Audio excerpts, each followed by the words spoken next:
Praise the lord. హల్లెలూయా.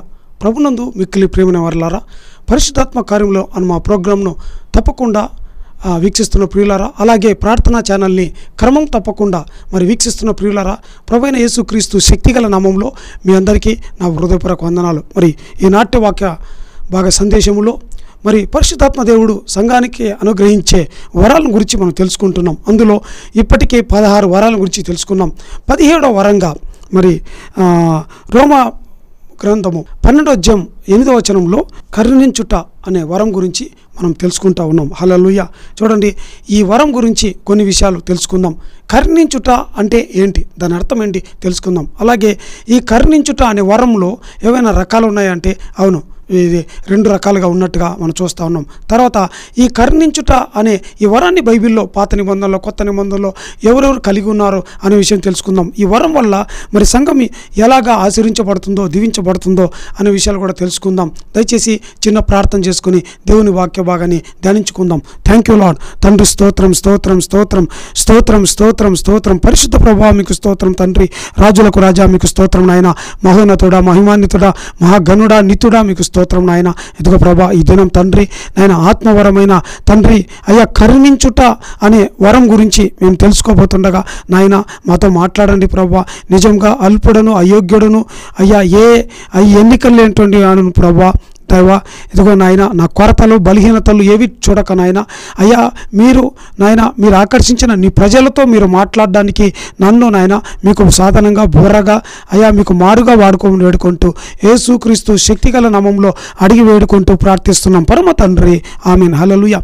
మరి ప్రియులారా, మరి మూలవాక్యంగా మరి రోమిలు రాసిన పత్రిక 12వ అధ్యాయం 8వ వచనం చదువుకుందాం. బోధించువాడైతే బోధించుటలోను హెచ్చరించువాడైతే హెచ్చరించుటలోను పని కలిగి ఉందము.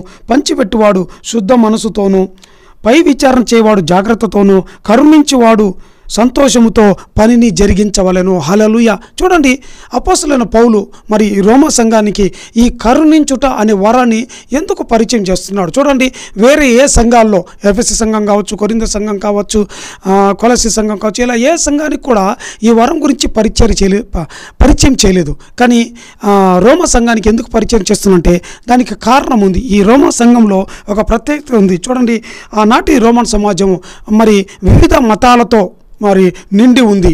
ఆనాటి రోమన్ సమాజంలో ఆ దేవుని సంఘంలో మరి యూదులే కాకుండా మరి అన్య మతస్థులు కూడా ఉన్నట్టుగా, మరి పేదలు ఉన్నట్టుగా, ధనికులు మరి ఉన్నట్టుగా, మరి బీదలు ఉన్నట్టుగా, అలాగే ఖైదీలు, మరి విధవరాన్లు, మరి అనేక మంది విడవబడినటువంటి వారు, సమాజంలో విడవబడినటువంటి వారు, విరిగి నలిగిన హృదయం కలిగిన వారంతా కూడా మరి ఆనాటి సమాజాన్ని ఆధారం చేసుకొని సమాజంలో మరి గుట్టలుగా పడి ఉండట మన అపోస్తల పౌలు గమనించి ఈ వరాన్ని వారికి తెలియజేస్తున్నట్టుగా మనం చూస్తున్నాం. చూడండి, ఆనాటి రోమన్ సమాజంలో ఇలాగ భిన్నమైన పరిస్థితులు ఉన్నప్పటికీ ఆనాటి సమాజంలో చూడండి, సమాజంలో ఇప్పుడు మనం ఉన్నటువంటి ప్రజెంట్ సొసైటీలో చాలామంది పేదలకి మరి రిహాబిలిటేషన్ సెంటర్స్ అని, రకరకాలుగా సోషల్ సర్వీస్ చేసే సెంటర్స్ అని, ఇంకా చెప్పాలంటే మరి అనాథాలకి అనాథాశ్రయాలని, ఇలాంటి రకరకాలుగా ఉండేటివి. కానీ ఆనాటి తొలినాటి సంఘాల్లో రోమన్ సమాజంలో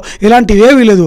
అవన్నిటినీ మరి కలుగజేసేది దేవుని సంఘమే. చూడండి, అలాగా రోమన్ మరి సమాజంలోని సంఘంలో ఏంటంటే మరి పేదవారు కావచ్చు, బాధపడేవారు కావచ్చు, వితంతులు, ఖైదీలు, మరి రకరకాలమైన వ్యక్తులంతా కూడా దేవుని సంఘాన్ని ఆశ్రయం చేసుకొని వారు దేవుని మందిరంలో ఉండేటువంటి వారిగా మనం చూస్తూ ఉన్నాం. హల్లెలూయా. హల్లెలూయా. చూడండి, ఆనాటి దేవుని సమాజం ఎలా ఉందంటే మరి వ్యాధిగ్రస్తులకి ఒక ఆసుపత్రిలాగా ఉండేది. అలాగే మరి అలసిపోయిన వారికి ఒక ఆశ్రయ దుర్గంగా ఉండేది. అలాగే మనం చూసినట్టు విరిగి కలిగిన వారికి వారిని ఆదరించేదిగా, వారికి ఆశ్రయం ఇచ్చేదిగా ఉండేది. హల్లెలూయా. ఇంకా సమాజంలో విడబడిన వారు, మరి చెదిరిపోయబడిన వారందరినీ కూడా మరి అలాంటి వారికి దేవుని సంఘము ఒక కుటుంబంలాగా ఉండేది. అందును బట్టి ఇవన్నింటిని గమనించిన అపోస్తలుడైన పౌలు మరి ఆనాటి రోమన్ సమాజంలోని సంఘంలోని విశ్వాసులకి ఈ కరుణతో మీరు పరిచర్య చేయాలా, ఈ పరిశుద్ధాత్మ దేవుడు అనుగ్రహించే ఈ వరాన్ని పొందుకొని మీరు ఈ కరుణను కలిగి ఉండాలని మరి తెలియజేస్తున్నట్టుగా, హెచ్చరిస్తున్నట్టుగా మనం చూస్తున్నాం. హల్లెలూయా. అయితే ప్రాముఖ్యంగా మరి కరుణించుట అంటే ఏంటి? దాని గురించి తెలుసుకుందాం. చూడండి, కరుణించుట అనేది ఒక మానవ సంబంధమైన గుణమే కావచ్చు, కానీ ఇది ఒక ఆత్మానుసారమైన ఒక ఆత్మ వరముగా మనం చూడగలం. కరుణించుట అంటే ఇతరుల మీద జాలి, ప్రేమ, మరి అలాగే సానుభూతిని, మరి దయను, ప్రేమను చూపించేటట్లుగా మనం చూడగలం. చూడండి, ఇది ఒక గుణం అనుట కంటే ఒక సేవా పరిచర్యగా, ఒక నిస్వార్థమైన చర్యగా మనం చూడగలం. ఇంకా ఒక పుణ్య కార్యముగా మనం చూడగలం. హల్లెలూయా, హల్లెలూయా. చూడండి, ఈ కరుణించుట అంటే ఎవరైనా సరే బాధల్లో ఉన్నప్పుడు వారిని పరామర్శించటం, మరి అవసరాలలో ఉన్న వారిని వారి అవసరాలు తీర్చటం, మరి ఆకలి దప్పులతో అలమటించే వారికి ఆహారం ఇవ్వడం, అలాగే దుఃఖిస్తున్న వారిని ఓదార్చటం, మరి విడబడిన పొరుగు చేసి వారికి ఇదిగో కుటుంబంలాగా వారికి సహాయం, ఆదరణ కల్పించటం లాంటిది. ఇంకా విరిగి నలిగిన వారిని, అలాంటి హృదయం గల వారిని ప్రేమించడం లాంటిదిగా మనం చూడగలం. హల్లెలూయా. చూడండి, కరుణించటం అంటే ఇంకా లోతులో తెలుసుకుందాం. దేవుడైన యెహోవా కరుణించట అంటే ఏందో మరి మోషేతో చెప్తున్నాడు. నిర్గమకాండము 34వ అధ్యాయం 6వ వచనంలో చూస్తే దేవుడైన యెహోవా మోషేను పిలిచి, మోషే ఇదిగో మళ్ళీ 2 రాతి పలకలను తీసుకొని వచ్చి నువ్వు కొండ మీదకి వెళ్ళినప్పుడు దేవుడు అతన్ని ఒక రాళ్ళ సందుల మధ్యలో ఉంచి దేవుడైన యెహోవా అతన్ని దాటి వెళ్తున్నట్టుగా, ఒక మహిమ వెళ్తున్నట్టుగా మనం చూస్తూ ఉన్నాం. అప్పుడు దేవుడు అంటున్నాడు, ఇదిగో దేవుడైన యెహోవా అను నేను. దేవుడు మోషేతో అంటున్నాడు, యెహోవా నేను నా నామం అంటే నేను ఏంటంట 5 రకాల స్వభావాలు, నా నామానికి 5 రకాల గుణాలు, స్వభావాలు కలిగినటువంటి వాడను. ఏంటంట చూడండి, అతన్ని దాటి వెళ్ళొచ్చు. నిర్గమకాండం 34వ అధ్యాయం 6వ వచనంలో అతన్ని దాటి వెళ్ళొచ్చు. యెహోవా కనికరము, దయ, దీర్ఘశాంతము, విస్తారమైన కృపాసత్యములు గల దేవుడైన యెహోవా అని దేవుడు మరి తన కలిగి ఉన్న స్వభావాలను గురించి, మరి తను ఎలాంటి స్వభావ గుణాలను కలిగి ఉన్నాడో అక్కడ చెప్తున్నట్టుగా చూస్తున్నాం.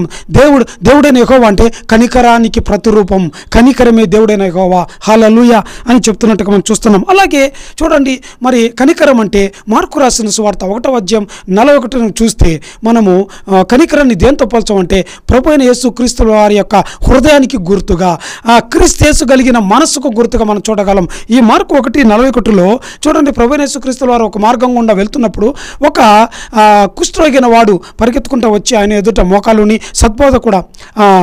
బోధ కూడా నీకు ఇష్టమైతే నన్ను శుద్ధినిగా చేయమని ప్రార్థన చేస్తున్నప్పుడు అప్పుడు ప్రభువైన యేసుక్రీస్తు వారు అతన్ని చూచి, అతన్ని కనికరపడి, అతని మీద జాలిపడి, అతన్ని చేయి చాపి అతని ముట్టి తాకుతున్నట్టుగా మనం చూస్తున్నాం. చూడండి, ప్రభువైన యేసుక్రీస్తు వారు మరి కుష్ఠరోగమైన వ్యక్తి, సమాజంలో అందరూ తోసేసిన వారే. ఏ వ్యక్తి అతని దగ్గర తీయకూడదు, అతను శపించబడిన వ్యక్తి, అతను ఎవరు తాకకూడదు, తాకితే కూడా అపవిత్రులైపోతారు. అలాంటి పరిస్థితుల్లో ఉన్నప్పుడు ప్రభువైన యేసుక్రీస్తు అతన్ని కరుణించి అతను చెయ్యి చాపి అతన్ని తాకుతున్నట్టుగా, తాకిన తర్వాత అతడు స్వస్థపడి శుద్ధుడవుతున్నట్టుగా మనం చూస్తూ ఉన్నాం. హల్లెలూయా. చూడండి, అందుకే కనికరించుట అనేది ప్రభువైన యేసుక్రీస్తు వారి యొక్క మనస్సుకు, ఆయన హృదయానికి గుర్తుగా మనం చూడగలం. అలాగా ఈ కరుణ లేదా దయ లేదా జాలి, సానుభూతి చూపించటం అనేది ఈ దినాల్లో ఏమంటారంటే అనేకులు ఇది ఒక బలహీనతతో పోలుస్తుంటారు. నో. చూడండి, కరుణ చూపించటం, దయ చూపించటం అనేది బలహీనత కాదు. ఇది ఎలాంటిదంటే ప్రేమతో చుట్టబడిన బలం యొక్క అత్యున్నత రూపం. అంటే ఇది బలహీనత కాదు, కానీ దేవుడిచ్చే ఒక బలమైన శక్తి, ఒక ప్రతిరూపంగా దేవుడు ఒక వ్యక్తికి ఇచ్చిన ఒక అత్యున్నతమైన బలముగా మనం చూడగలం. హల్లెలూయా. చూడండి, ఇంకా కరుణ అనేది క్రియల రూపంలో కనిపించే ప్రేమతత్వం, ప్రేమ పరిచర్యను మనం చూడగలం. ఇంకా చివరికి ఒక మాటలో చెప్పాలంటే కరుణించుట అంటే చీకటిలో ఉన్నవారిని ఏంటంటే చీకటి గల ప్రదేశాలను వెలుగుతో నింపితే ఎలా ఉంటుంది, అలా వెలుగుతో నింపడం లాంటిదే కరుణ లాంటిది. హల్లెలూయా. సరే, అయితే ఇక్కడ మరొక విషయం, ప్రాముఖ్యమైన విషయం తెలుసుకుందాం. కరుణించుట అంటే అర్థం తెలుసుకుందాం. అయితే కరుణించుట అనేది రకాలుగా ఉందంటే అవును, కరుణించుట అనేది 2 రకాలుగా బైబిల్లో మనం చూడగలం. హల్లెలూయా. బైబిల్లో 2 రకాల కరుణలను అంటే దయను, జాలిని 2 రకాలుగా ఉన్నట్టుగా మనం చూస్తూ ఉన్నాం. హల్లెలూయా. చూడండి, కరుణించుట అంటే ఇక్కడ అపోస్తలుడు పౌలు చెప్తున్నాడు, షో మెర్సీ విత్ చీర్ఫుల్నెస్ అన్న. అంటే కరుణించే అంటే ఈ పని చేసేటప్పుడు నువ్వు సంతోషముతో, మరి ఉల్లాసముతో, ఆనందం చేయాలని, సనుగు కొనక, గొనుగు కొనక, మరి విసుకొనకుండా చేయాలని మరి ఇక్కడ ఆజ్ఞగా చెబుతున్నట్టుగా మనం చూస్తున్నాం. చూడండి, మరి ఈ కరుణించుట అనేది 2 రకాలుగా బైబిల్లో చూడగలం. ఒకటి సాధారణమైన కరుణ, అంటే సహజంగా నైతికంగా ఒక మనిషిలో ఉండే ఒక గుణం, ఒక తత్వం, ఒక భావన అనుకుందాం, ఒక లక్షణం అనుకుందాం. రెండవది ఏంటంటే ఈ కరుణించట అనేది ఒక ఆత్మవరం. పరిశుద్ధాత్మ దేవుడు అనుగ్రహించే ఆత్మవరాల్లో ఏంటంటే కరుణించుట అనే ఒక వరాన్ని అనుగ్రహిస్తాడు. హల్లెలూయా, హల్లెలూయా. చూడండి, మరి ఈ రెండింటి గురించి మరి తెలుసుకుందాం. మరి మానవ సంబంధమైన లేదా సాధారణమైన కరుణ అంటే ఏంటి? సాధారణమైన కరుణ కావచ్చు, ఆత్మ సంబంధమైన వరమైన కరుణ కావచ్చు, రెండు కూడా ప్రాముఖ్యమైనవే, రెండు ముఖ్యమైనవే, రెండు బైబిల్ సంబంధమైనవే, రెండు దేవుడు ఇష్టపడేటివే, రెండు మనము ఆచరించదగినవే. హల్లెలూయా. ఏ ఒక్కటి మనము కలిగి ఉన్న దేవుని కృపకు మన పాత్రలమే. ఏ ఒక్కటి మనం జరిగించినా మరి దేవుని దగ్గర మనం కనికరం పొందుతాం. కనికరం చూపించేవాడు కనికరం పొందుతాడు. హల్లెలూయా. మత్తయి 5:7 మనం చదువుతా ఉన్నాం. హల్లెలూయా. చూడండి, ఈ విధంగా రెండు వేరువేరుగా ఉన్నప్పటికీ, రెండు ఒకటి మానవ స్వభావము, ఒకటి దైవ స్వభావం అయినప్పటికీ, రెండు వేరైపోయినప్పటికీ, రెండిట్లో వ్యత్యాసం ఉన్నప్పటికీ, కానీ రెండు సంఘాన్ని బలపరిచేటిగా ఉంటాయి. రెండు దేవుడు రెండు పనులు, ఈ రెండు రకాల కరుణలను మనం చూపించినప్పుడు దేవుడు సంతోషించేవాడిగా మనం చూడగలం. హల్లెలూయా. చూడండి, మరి సాధారణమైన కరుణ అంటే ఏందో తెలుసుకుందాం. హల్లెలూయా. చూడండి, ఈ సాధారణమైన కరుణ అంటే సహజ గుణం, ఒక మనుషునికి పుట్టుకతో వచ్చే స్వభావం అనుకుందాం. హల్లెలూయా. చూడండి, ఇది నైతిక మనసాక్షి, లేదంటే మన హృదయానికి ఉండే ఒక గుణం, ఒక సానుభూతి అని చెప్పవచ్చు. నైతిక స్వభావానికి, ఒక మంచి సద్గుణానికి గుర్తుగా ఉంటుందని మనం తెలుసుకోగలం. హల్లెలూయా. చూడండి, ఈ సాధారణ కరుణ అనేది ఒక మానవ ధర్మంగా చూపించే కరుణ, దయ, జాలి, సానుభూతి, ప్రేమగా మనం చూడగలం. చూడండి, ఇది ఈ సాధారణమైన కరుణ అనేది అవసరాలతో ఉన్న వారిని, లేదంటే బాధల్లో కష్టాల్లో ఉన్న వారిని, ఇంకా మరి దుఃఖించే వారిని, మరి ఆకలితో అలమటించే వారిని, ఇది వాళ్ళకి తగిన అవసరాన్ని బట్టి వారికి ఏంటంటే వీరు తమ చెయ్యి చాచి వారికి సహాయపడేదిగా మనం చూడగలం. హల్లెలూయా. చూడండి, ఈ కరుణ అనేది మానవుని యొక్క బలం యొక్క, లేదంటే సహాయంతో శక్తితో పనిచేస్తున్నట్టుగా మనం చూస్తున్నాం. కానీ ఈ మానవ కరుణ, సహజమైన కరుణ అనేది ఇది లిమిటెడ్గా పనిచేస్తుందండి. హల్లెలూయా. అంటే కొంతవరకు మాత్రమే ఒక వ్యక్తి ఈ గుణం కలిగి ఉన్నాడు అనుకోండి, కరుణించే వరం కలిగిన అనుకోండి, అతడు తన బలం యొక్క, లేదంటే తన శక్తికి పరిమితులకు కొన్ని పరిమితులకు లోబడి మాత్రమే లిమిటెడ్గా పనిచేస్తుంది. మానవ కరుణ అన్లిమిటెడ్గా పని చేయలేదు కూడా. హల్లెలూయా.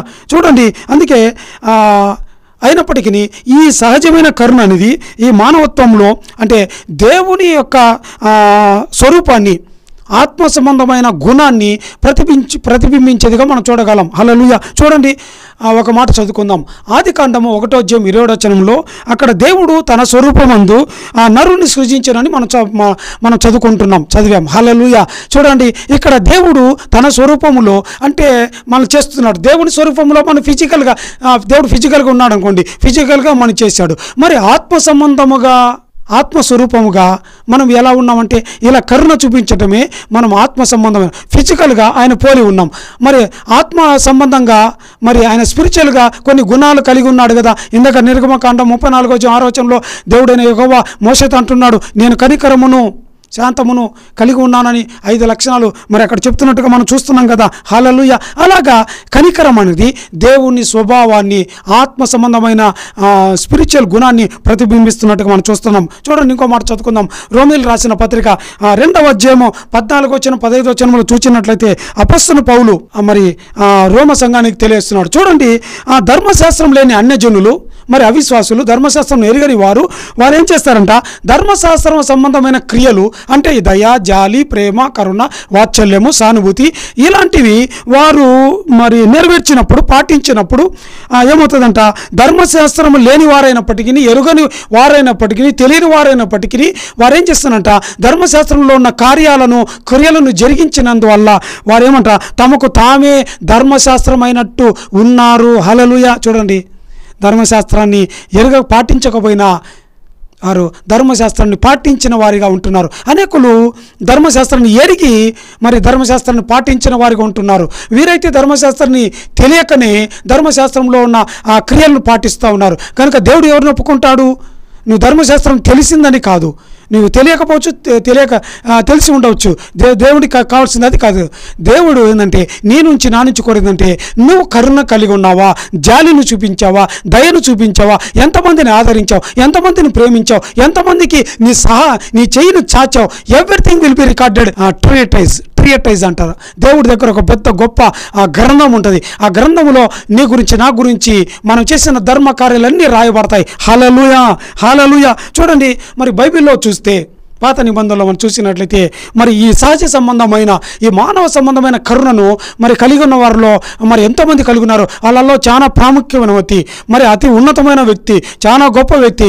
ఇతడు ఈ వరం, ఈ స్వభావం కలిగినందు వల్లే ఇతన్ని, ఈ గుణమే అతని ఉన్నత స్థితిలోకి తీసుకెళ్ళినట్టుగా దేవుడు ఎంతగానో ఒక దేశంలో ఇతని కంటే మరి ధనవంతుడు లేనట్టుగా మనం చూడగలం. ఎవరంటే చెప్పగలుగుతారా? గెస్ చేశారా? హల్లెలూయా. మరి యోబు గ్రంథము 29వ అధ్యాయము 12వ వచనం నుంచి 16వ వచనం వరకు చూస్తే యోబు అంటున్నాడు, యోబు నేను ఈ స్వభావం కలిగి ఉన్నా, ఈ కరుణను కలిగి ఉన్నా అని, మరి నేను 6 ఫోల్డ్ 6 అంచెలు కలిగిన కరుణను, దయను, జాలిని, ప్రేమను, వాత్సల్యతను నేను కలిగి ఉన్నానని యోబు సాక్షరీతిగా మనకు తెలియజేస్తున్నాడు. అందుకే ఇతను కలిగి ఉన్న ఇది నిజము కాబట్టి, ఇలాంటి గుణం కలిగి ఉన్నాడు కాబట్టి దేవుడైన యెహోవా మరి అది యోబు గ్రంథం 1వ అధ్యాయము 1వ వచనంలో 8వ వచనంలో దేవుడైన యెహోవా మరి దేవదూతల మధ్యలోను సాతానుతోనూ యోబును గురించి దేవుడు సాక్ష్యం ఇస్తున్నట్టుగా మనం చూడగలం. హల్లెలూయా. చూడండి, మరి యోబు గ్రంథం 29వ అధ్యాయము 12 నుంచి 16 వరకు చూస్తే 6 రకాలుగా అతను కరుణిస్తున్నట్టుగా చూస్తున్నాం. తండ్రి లేని వారికి నేను సహాయం చేతిని, సహాయము లేని వారిని, బంధించబడిన వారిని విడిపించి తిని, అలాగే గుడ్డి వారికి కన్నునైతిని, మరి కుంటి వారికి పాదమునైతిని, దరిద్రులకు తండ్రిగా ఉంటిని, ఎరుగని వారికి, వారు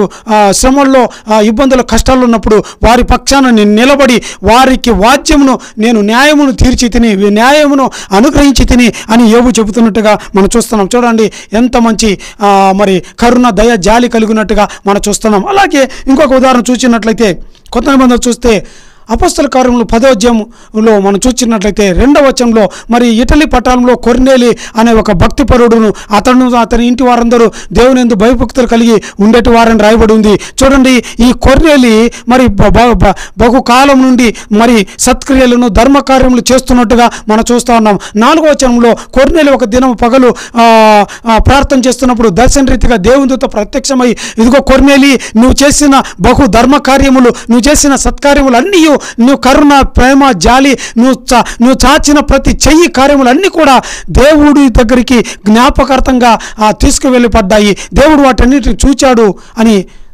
సాక్ష్యం ఇస్తున్నట్టుగా మనం చూస్తున్నాం. హల్లెలూయా. చూడండి, కనుక మరి ఇలాంటి గుణాలు కలిగి ఉన్నట్టుగా చూస్తున్నాం. దేవుడే మరి ఈ దినం పరిశుద్ధాత్మ దేవుడు నన్ను మనల్ని కోరుతా ఉన్నాడు. ఏంటంటే మనం ఎలాంటి గుణాలు కలిగి ఉండాలని, మనం దేవుని స్వరూపాన్ని మనం కలిగి ఉండాలని, మనము ఈ కరుణను చూపించేవారిగా, మా కరుణను ప్రదర్శించేవారిగా ఉండాలనే దేవుడు మనల్ని ఎన్నుకున్నట్టుగా, పిలిచినట్టుగా, మనల్ని నిలబడినట్టుగా, మనం వాడుకుంటున్నట్టుగా, ప్రత్యేకపరిచినట్టుగా మనం చూస్తూ ఉన్నాం. అలాగే చూడండి, దేవుని ఎల్లప్పుడూ మనం ఎక్కడ ఉన్నా సరే ఈ కరుణ అనే దేవుని స్వభావాన్ని ప్రతిబింబించేవారిగా, మనం అనేకుల ఎదుట ఈ కరుణను చూపించేవారిగా, ఈ ప్రేమను, వాత్సల్యాన్ని చూపించేవారిగా ఉండాలని దేవుడు కోరుతున్నట్టుగా మనం చూస్తున్నాం. చూడండి, ప్రాముఖ్యంగా మీకా గ్రంథము 6వ అధ్యాయం 8వ వచనంలో చూసినట్లయితే దేవుడు అంటున్నాడు, ఇదిగో మనుషుడా, ఏది ఉత్తమమో అది నీకు తెలియజేయబడి ఉన్నది. న్యాయంగా నడుచుకొనుటయు, కనికరమును ప్రేమించుటయు, దీన మనసును కలిగి ఉండటయు, నీ దేవుని ఎదుట ప్రవర్తించుటయు ఇంతే కదా యెహోవా నిన్ను అడుగుచున్నాడు. అవును, ఆమేన్, హల్లెలూయా. దేవుడు మనం కనికరించాలని, ఎల్లప్పుడూ మన శక్యమైతే, మన చేతనైతే మనం కనికరాన్ని చూపించేవారిగా, మన చేతులతో కనికరాన్ని అనుగ్రహించేవారుగా ఉండాలని దేవుడు కోరుతున్నట్టుగా మనం చూస్తున్నాం. లూకా రాసిన పత్రిక 6వ అధ్యాయం 10వ వచనంలో మీ తండ్రి కనికరం గలవారై ఉన్నట్టు మీరు కూడా ఎల్లప్పుడూ కనికరం గలవారై ఉండురని చెప్తున్నట్టుగా మనం చూస్తున్నాం. అలాగే సామెతల గ్రంథం 3వ అధ్యాయం 3వ వచనంలో చూసినట్లయితే దయ అంటే కరుణ, ప్రేమ, జాలి, దయ, సానుభూతి. ఈ దయను ఎన్నడూ ఏంటంట విడిచిపోనీయకమని మరి హెచ్చరిస్తున్నట్టుగా మనం చూస్తా ఉన్నాం. హల్లెలూయా. ఈ విధంగా మానవ సంబంధం సంబంధమైన సహజ సంబంధమైన కరుణ దేవుని దృష్టిలో ఎంతో విలువైనది. అది దేవుని యొక్క ఆ గుణాన్ని ప్రతిబింబిస్తుంది. హల్లెలూయా. ఇది కలిగి ఉండాలని ఈ దినం ఈ ప్రసంగ రీతిగా దేవుడు నాతో నీతో మనందరితో మాట్లాడుతూ ఉన్నాడు. ఈ కరుణను కలిగి ఉండాలని. హల్లెలూయా. అన్న నేను ఈ గుణం కలిగి ఉన్నా అన్న, నేను ఇదివరకే అనేకులకి సాయం చేస్తున్నా, నేను కనికరం కలిగి ఉన్నా అంటే దేవునికి స్తోత్రం. అందుకే దేవుడు నిన్ను ఎన్నుకొని ఉన్నాడు. అందుకే దేవుడు ఇంకా నీ హస్తము చాపాలని దేవుడు కోరుతా ఉన్నాడు. చూడండి, ఇలాంటి గుణము నీ కలిగి ఉన్న దాన్ని బట్టి దేవునికి వేలాది స్తోత్రములు. ఈ వరంను కలిగి ఉన్న అప్పుడు ఈ వరంను కలిగి ఉండడం వల్ల, ఈ మనస్సును కలిగి ఉండడం వల్ల నీకు ఏం చేస్తుందంటే, ఇది నేనేం చేస్తుందంటే, ఈ కరుణించే అనే ఈ స్వభావం, నువ్వు చేసిన ఈ మేలు ఏం చేస్తుందంటే నిన్ను ఈ ఆత్మ సంబంధమైన కరుణ అనే వరం పొందుకోవడానికి నీకు దారి చూపిస్తుంది. హల్లెలూయా, హల్లెలూయా. అంతేగాని ప్రభువా నేను ఆత్మ సంబంధమైన కరుణను చూపించే వరం నాకు కావాలా, నా కరుణకు చూపించే వరం కావాలా, నువ్వు ఎంత అడిగినా దేవుడు ఇవ్వడు. హల్లెలూయా. ఎందుకంటే ఈ వరం చాలా ప్రత్యేకమైనది. చూడండి, బైబిల్లో కొన్ని వరాలు కొన్ని అడిగితే ఊరికి వచ్చేటి ఉంటాయి, కొన్ని దేవుడు అడగకుండానే ఇచ్చేటి ఉంటాయి. హల్లెలూయా. అయితే ఇది వరం ఏంటంటే మనం అడిగితే వచ్చేది కాదండి.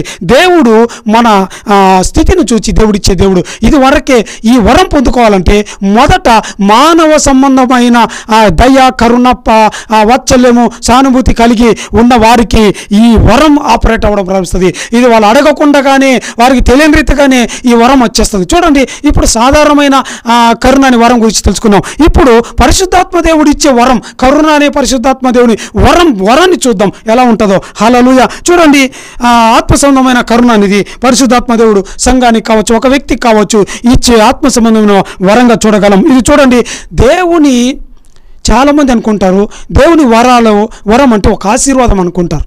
దేవుని వరము ఒక వ్యక్తికి ఆశీర్వాదం అంటారు. నో, వరం వేరు, ఆశీర్వాదం వేరు, రెండు ఎంతో తేడా ఉంది. వరం అంటే ఏందని తెలుసుకోండి. వరం అంటే కాన్సెప్ట్ తెలుసుకుందాం. చూడండి, దేవుడు తన ఆలోచనతో ఒక పని కలిగి ఉంటాడు, ఒక చిత్తాన్ని కలిగి ఉంటాడు, ఒక ఉద్దేశాన్ని కలిగి ఉంటాడు, ఒక లక్ష్యాన్ని, ఆలోచనను, ప్రణాళికలు కలిగి ఉంటాడు.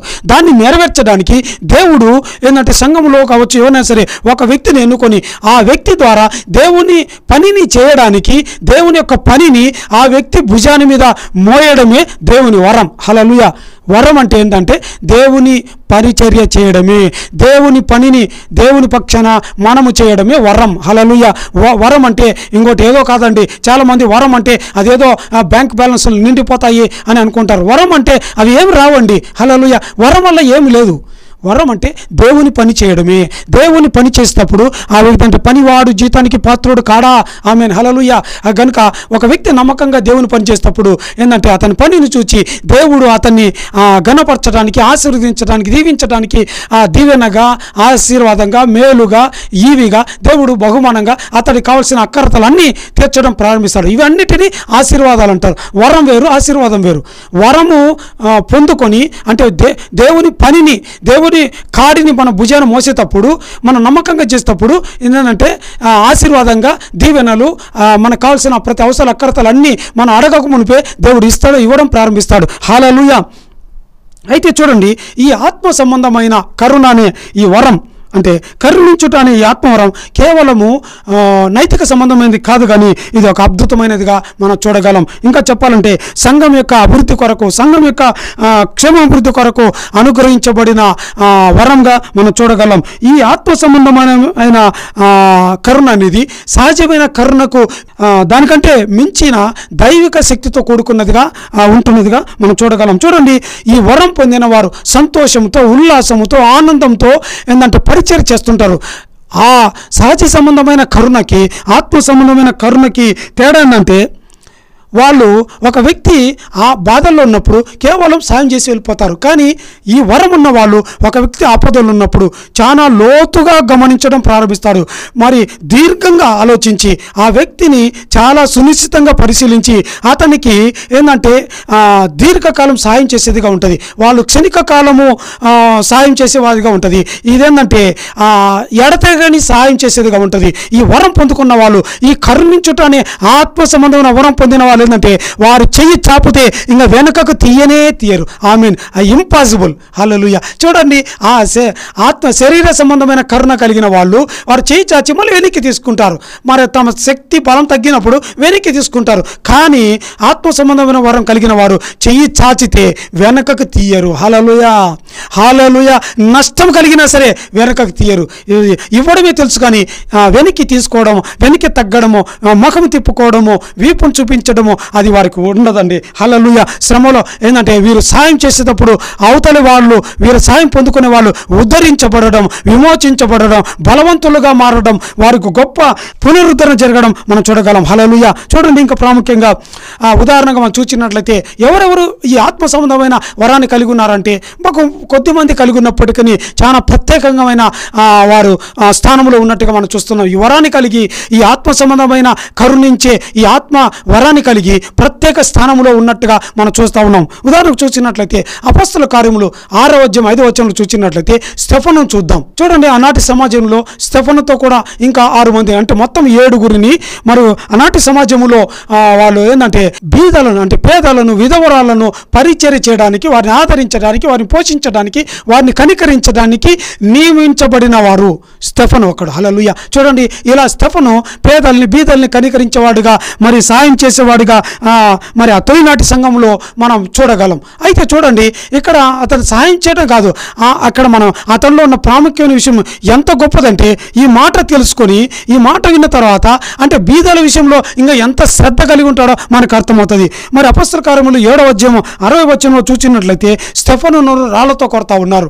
క్రీస్తుని గురించి బోధిస్తున్నప్పుడు స్టెఫనుతో రాళ్లతో కొడుతున్నారు. అయినప్పటికీ స్టెఫను ఏం చేస్తుంటే మరి వాళ్ళ రాళ్ల దెబ్బలను తిని తన రక్తాన్ని, తన దేహము చీరకపోయి రక్తం కారిపోయి ఇదిగో అతను మరణ అవసాన దశలో ఉండి మరణాన్ని ఇదిగో రుచి చూడబోతున్న సందర్భంలో, మరణాన్ని ఎదుర్కొనే సందర్భంలో ఏం చేస్తున్నారంటే అక్కడ 60వ వచనంలో, అపొస్తలుల కార్యములు 7వ అధ్యాయం 60వ వచనంలో ఏంటంటే ప్రభువా వారి మీద ఈ పాపము మోపకము ప్రభువా అని తనను కొడుతున్న వారిని, తనని హింసిస్తున్న వారిని ఏంటంటే కరుణతో వారిని క్షమిస్తున్నట్టుగా చూస్తున్నాం. చూడండి, అతని కరుణ ఎంత గొప్పదో. మరి ఇక్కడ తనని బాధించే వారినే క్షమిస్తూ ఉంటే మరి ఇతరులు పేదల్లో మరి విధవరాలను ఎంతగా ఆదరించింటాడు. మరి వాళ్ళని నిత్యము తన చెయ్యి వెనకకు తీయకుండా ఎంత సహాయం చేసింటాడు ఆలోచించండి. కౌంట్ ఇట్, మరి లెక్క కట్టండి ఎలా చేసింటాడో. హల్లెలూయా. చూడండి, మరి అలాగే ఇంకొక ఉదాహరణ చూసినట్లయితే మరి అపొస్తలుల కార్యములు 9వ అధ్యాయం 30వ వచనం చూస్తే మరి యొప్పేలో తబిత లేదా దోర్కా అనే మరి ఒక శిష్యురాలు మనం చూడగలం. ఆమె కూడా మరి పేదరాళ్ళకి, బీదరాళ్ళకి, విధవరాళ్ళకి మరి వారిని పోషించినట్టుగా, వారికి ఆహారం ఇచ్చినట్టుగా, వస్త్రాలను కుట్టి ఇచ్చినట్టుగా, మరి ఎంతోమైన సత్కార్యాలు చేసినట్టుగా చూస్తున్నాం. చూడండి, ఆమె చేసిన సత్కార్యాలే ఎంత గొప్పవేంటే నిరంతరం చెయ్యి వెనుకక తీయక ఉండినందువల్ల ఆమె చూపించిన, ఆమె కలిగి ఉన్న ఆత్మవరాన్ని ఎంతో విస్తారంగా వాడబడినందువల్ల ఆమె మరణమైన తర్వాత కూడా ఆమెను తిరిగి ఈ ఆత్మవరాన్ని బ్రతికించినట్టుగా మనం చూస్తా ఉన్నాం. హల్లెలూయా, హల్లెలూయా. చూడండి, సాధారణమైన కరుణ ఏంటంటే లిమిటెడ్గా మాత్రం పరిచర్య చేస్తుంది. కానీ ఆత్మ సంబంధమైన ఈ వరం, ఆత్మ సంబంధమైన కరుణించుటనే ఈ వరం ఉన్నప్పుడు వీళ్ళు ఉత్సాహంతో పని చేయడమే తెలుస్తుంది. కానీ వెనక్కి తీరు అన్లిమిటెడ్ పరిచయం చేయడం ప్రారంభిస్తాడు. నిన్ను నన్ను కలిగి ఉండాలని కోరుతున్నాడు. దయచేసి తల ఉంచుకున్నట్లయితే చివరిగా ప్రార్థన చేసుకుందాం. Thank you lord. తండ్రి స్తోత్రం నాయన, ప్రభు అయిన దేవా స్తోత్రం తండ్రి. అయ్యా స్తోత్రం నాయన, కరుణించే అనే ఆత్మవరం గురించి తెలుసుకున్నాం తండ్రి. అయ్యా కరుణించుట అనేది దేవుడైన యెహోవా యొక్క గుణానికి, ఆయన స్వభావానికి, ఆయన ఆ స్వరూపానికి గుర్తుగా తెలుసుకున్నాం ప్రభా. అలాగే నాయన ప్రభు యేసుక్రీస్తుల వారి యొక్క ఆ మనస్సుకు, హృదయానికి గుర్తుగా తెలుసుకున్నాం.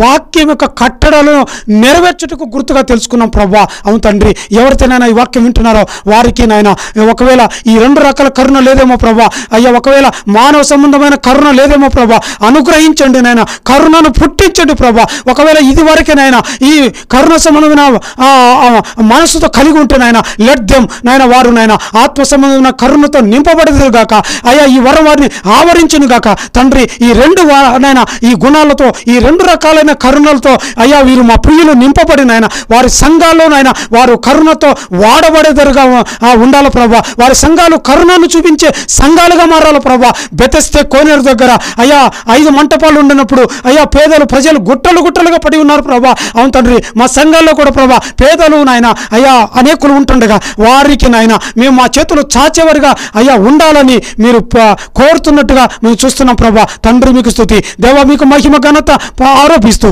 యేసుక్రీస్తు శక్తిగల నామంలో అడిగి వేడుకుంటూ ప్రార్థిస్తున్నాం పరమ తండ్రి. ఆమేన్. హల్లెలూయా. Praise the lord.